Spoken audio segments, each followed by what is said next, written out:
made it to 30 in life.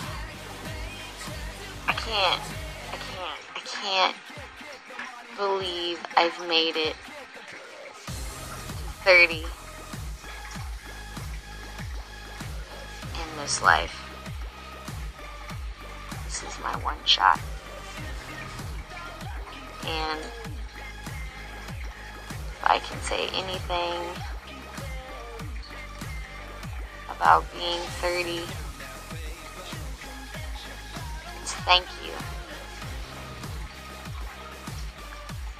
Thank you to all the people that have helped me the past 30 years. Chasing down that paper, need a money maker. Spend my life looking for a discount. Now I thank God. Because they're all watching this right now. Thank you to everyone who's been a real friend to me, who's ever shown me kindness, who's ever just loved me. Thank you for those of you that supported me, believes in me. Thanks, guys, because, hey, guess what? I did it. You were a part of it. And I am grateful, and I am thankful for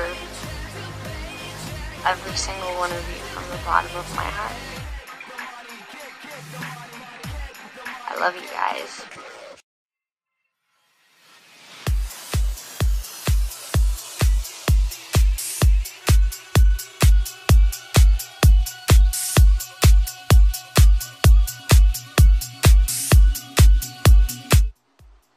It's so hard to look at someone who's already had victory and you didn't know them any time before, and then when they're just like, it was incredibly painful, and then they just keep talking and you're like, what does that even mean? You think that you might possibly greatly underestimate them and think that they got to where they are easier than you did. Fear has taken me to a place I shouldn't be, pretending not to care. Seeing is believing, now it's here. Read my face, there's a past I can't escape. About my childhood, I had a blood clotting disorder at 7. By 9, I was diagnosed with lupus. It affected my kidneys.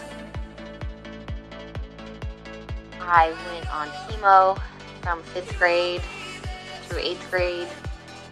I had biopsies, I had surgeries, my kidneys failed at 16. I did 2 years of dialysis from 16 to 18. Had a kidney transplant at 18, 2 weeks after I graduated high school.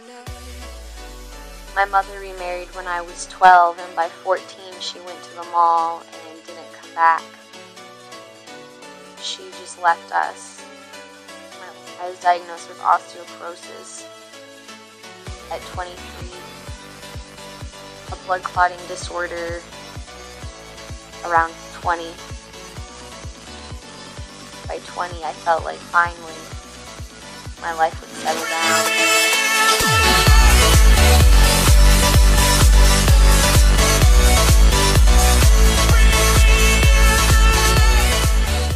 But I had nobody in my corner looking out for me and fighting for me. I went to college and I excelled, but there was this growing emptiness inside of me. I was looking into the world in every which way to fulfill me. It might be fun and exciting at first, but it was never enough to soothe the inside of me, and eventually I fell deeply in love in 2010. I fell deeply in love.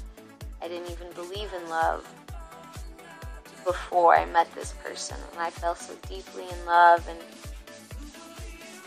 my whole world seemed to be complete, and I was the happiest I had ever been.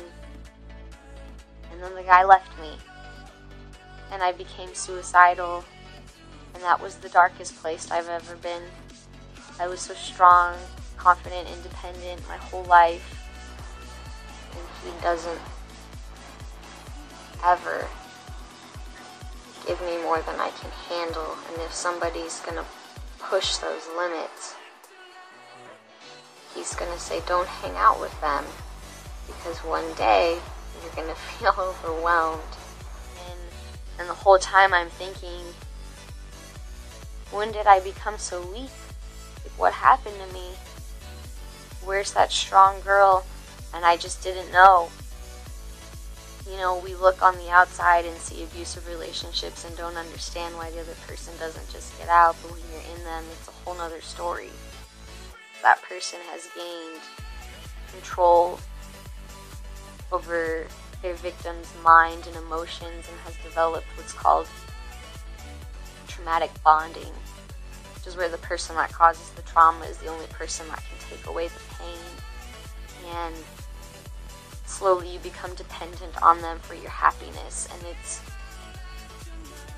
horrible.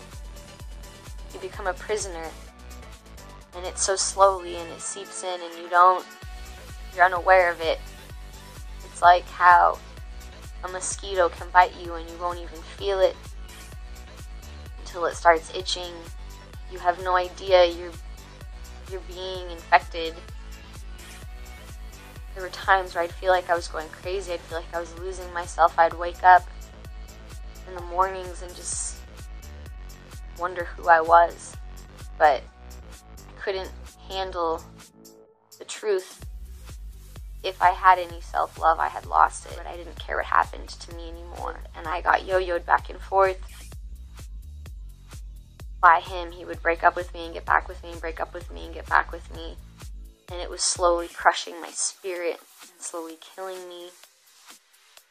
And one day he told me that I was crazy.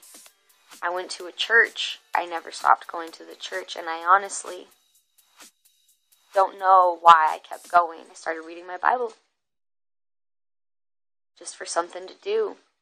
One day I came across a passage that said that in all things that we do, to do them unto God. And I just, alone in my room, was like, oh, well, maybe I just need to work for God. Here I'm applying for all these jobs. Maybe I should just work for Him. And I didn't really know what that meant, but alone on my floor in my room, I told God that I committed my whole life to Him and that I would work for Him. And whatever it was that He wanted me to do, I would do it if He would take me. Because I had never done that, and I had no idea what He would want from me, and I didn't really think much about it. I just did it. And there was this moment when I almost caved, and I was in my bathroom on my floor with the razor, and I didn't want to kill myself this time because I understood that God didn't want me to do that. But every waking second, with every breath, I didn't want to live anymore because the pain was so heavy. It's like a physical weight on you, and it's a mental torture, and it doesn't leave you alone.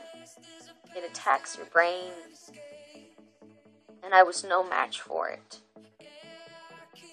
And I was sitting there on my floor, and I had the razor, but I didn't want to do it, but I was just like, God, I can't keep living this way. This is not even existence. This is hell. I'm in a living hell, and I've been in it for months. I can't bear it anymore. And you can't expect me to. And somehow, right then in that moment, I realized that this was what hell felt like. that hell is separation from God, and in hell there's no hope. And when you are suicidal and when you are greatly depressed, it's a place of hopelessness. Whatever your depression is, whatever's causing it, whatever the thoughts are that run through your brain can be different per person. But the common thread is hopelessness, is you're weak and you're no match, and it's hopelessness. And I realized that as long as I was on earth and as long as I was drawing breath, there was hope for me, because there is a God above.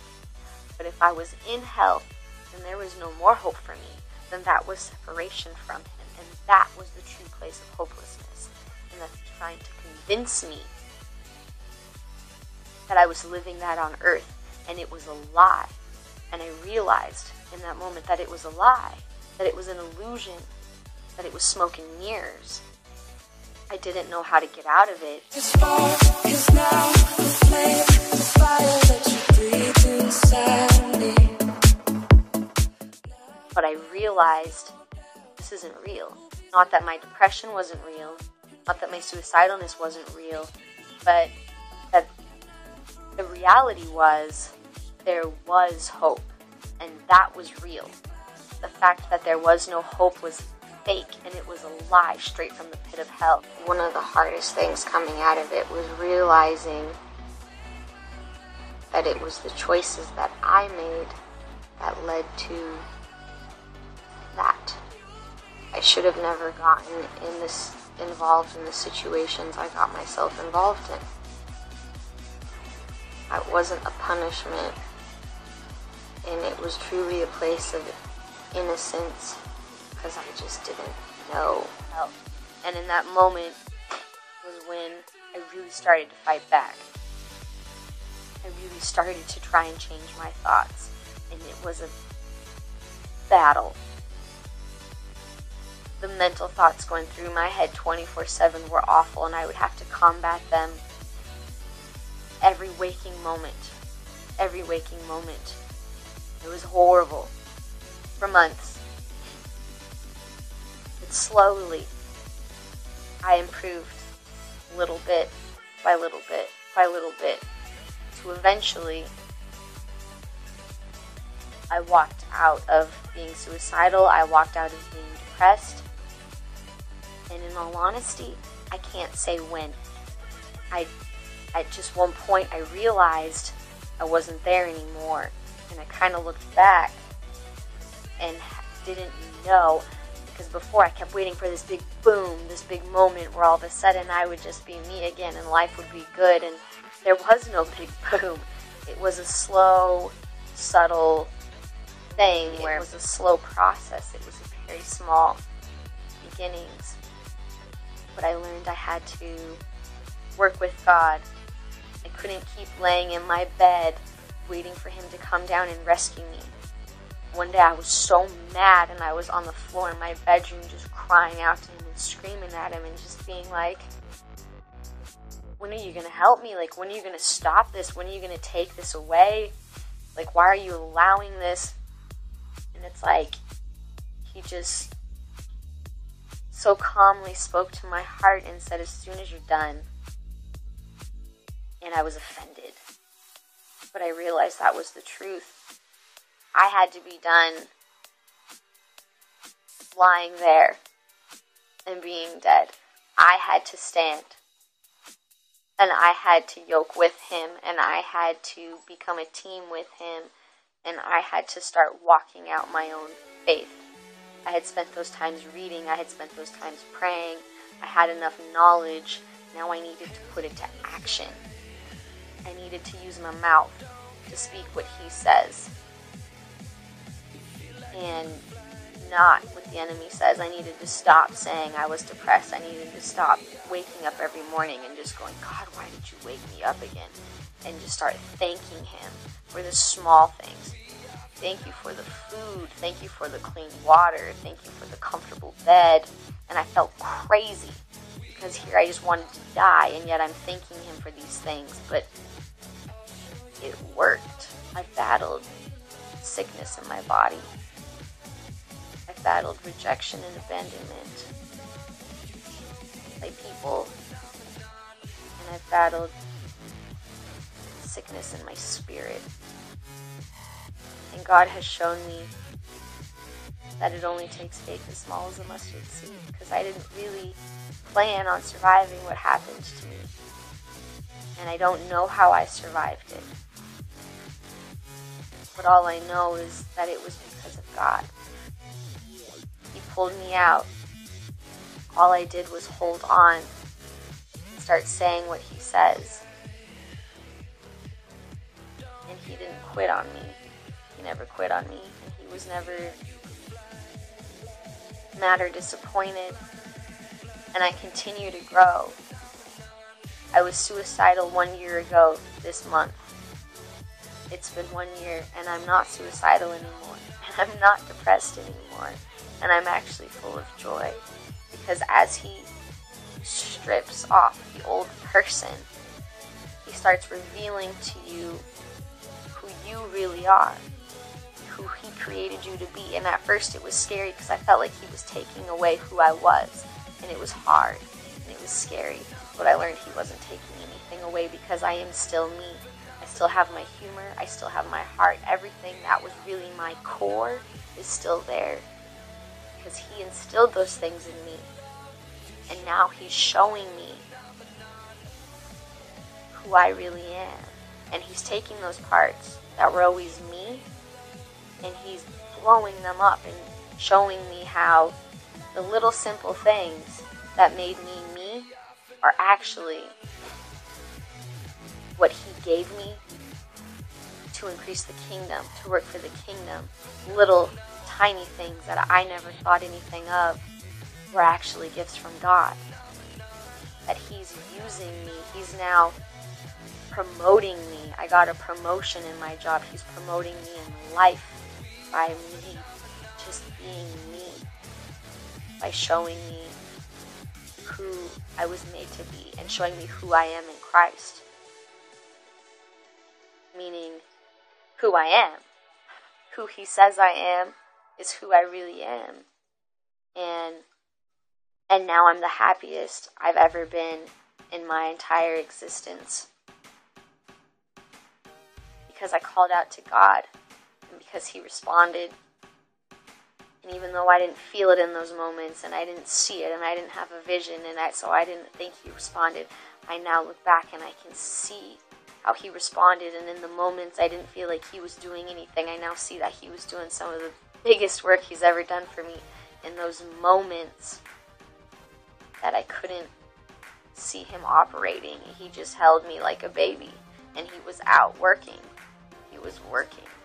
And He just held me close. And He just pours that love onto you. And with time, that love penetrates you. It changes you. And I'm a new creation.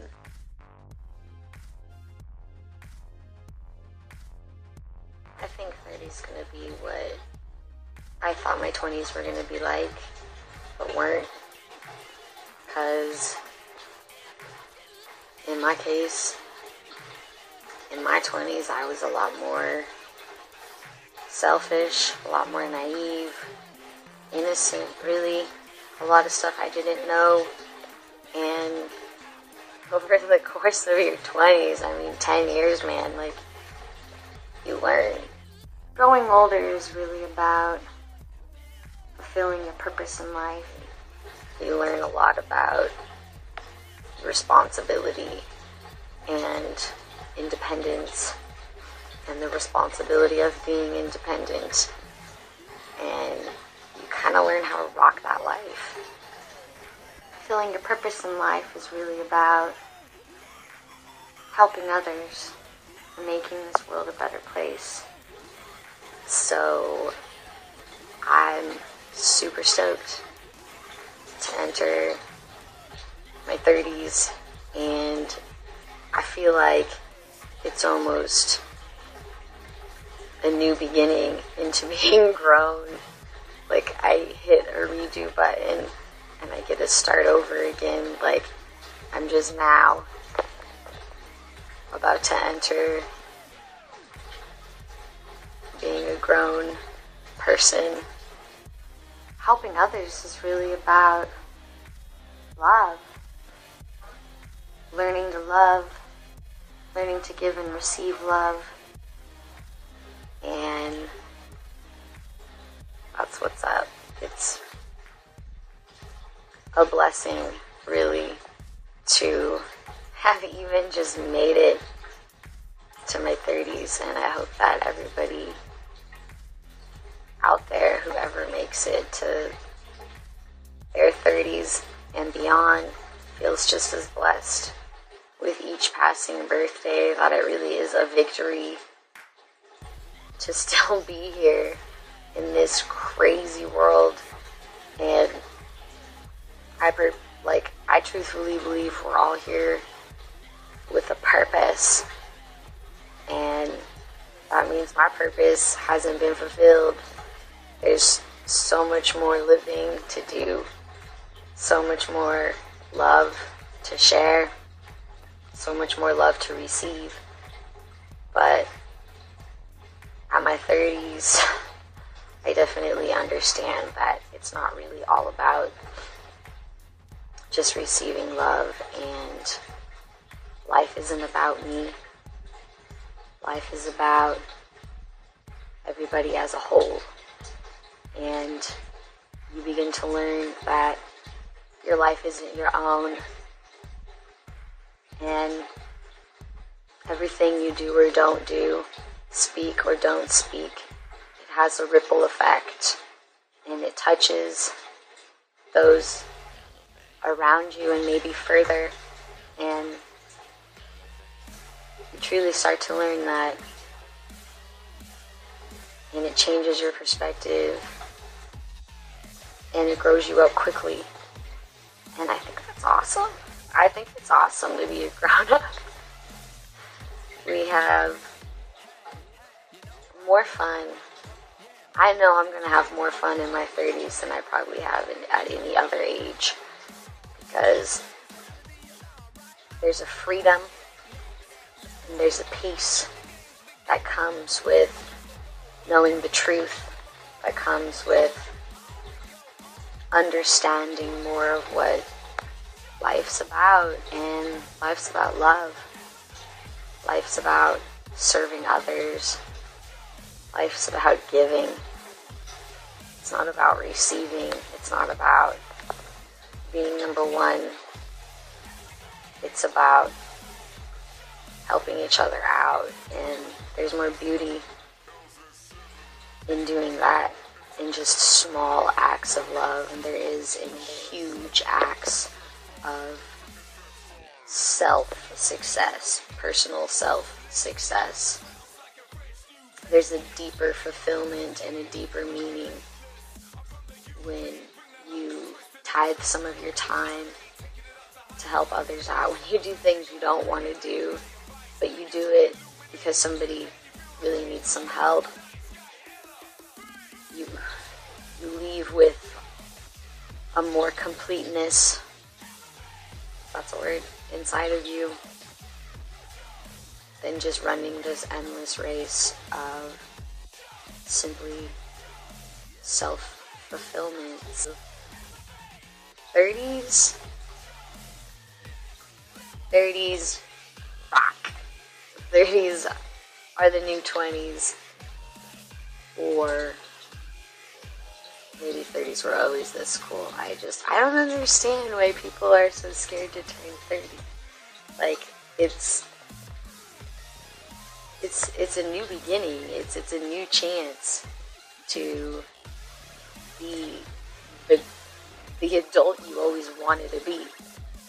It's a new chance for me to be the woman I was created to be. And getting another chance, what's cooler than that? Like, can you give me a reason that's cooler than that? Yeah, like, what's cooler than that? So at the end of the day, what it all really comes down to is love. Greg, you have taught me so much about courage, about strength, about patience, kindness, love. Reg, just keep going, girl, because God's got lots for you. We're gonna dance now.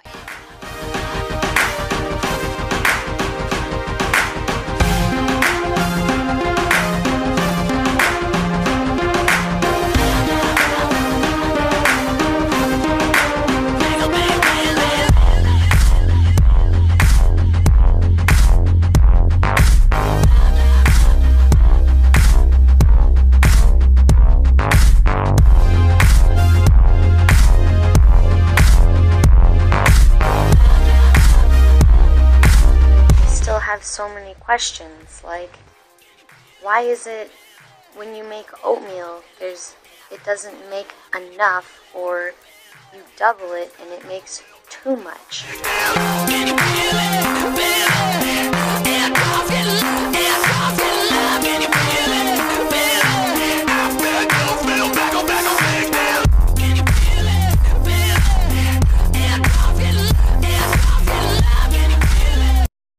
Wait a minute, does this mean I need to get rid of my stuffed animals?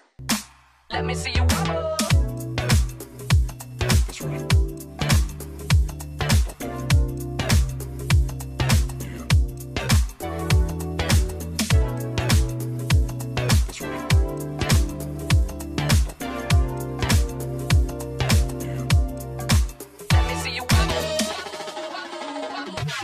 I'm CEO, Steve Jobs of the Wobbs. I'm hard at work making your thingamabob. I invented something you ain't never seen before. It's called a wobble, let me show you some more. Clack your kneecaps, clack them together. Today's class is wobology, and I'm your professor. Pop quiz for the kids, can you do this? Didn't think so, watch it in slow-mo. Sorry, dude.